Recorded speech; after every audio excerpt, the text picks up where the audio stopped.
On August the 3rd, 2019, 21-year-old Patrick Crusius drove 1,000 kilometers to a Walmart in El Paso, Texas.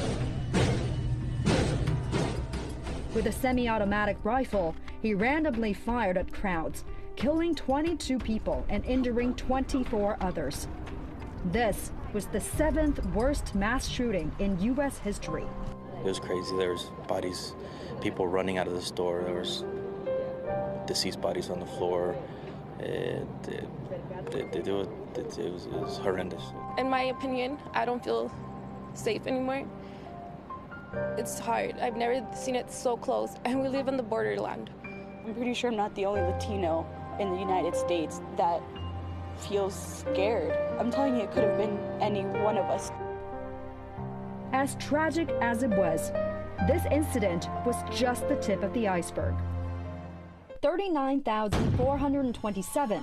That was the number of gun-related deaths in 2019 in the U.S. There were 417 mass shootings that year, averaging more than one a day. During the first 46 weeks of 2019, there were 45 school shootings, and that was about one a week. Between 2008 and 2017, on average, one person was killed with a gun every 15 minutes. Americans make up 4% of the world's population, but own 46% of all guns. That means there are 120 guns for every 100 U.S. residents. The U.S. has as many gun shops as pharmacies. The secondhand gun market is huge.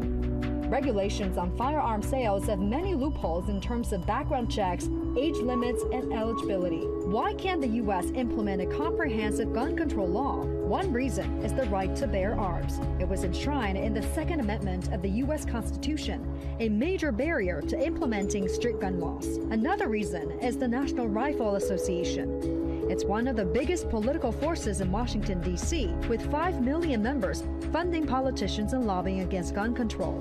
Faced with one school shooting after another, the NRA says the answer is not fewer guns, but more. Its proposed solution, arming teachers and keeping children away from violent video games. In the 2016 election, the NRA spent $54 million supporting Republican candidates. Among the 535 members of Congress, 307, or nearly 60%, were backed by the NRA in their campaigns. The comfortable relationship between the NRA and American politicians put a roadblock in front of gun control efforts. When innocent young lives are lost, Washington can offer little more than thoughts and prayers.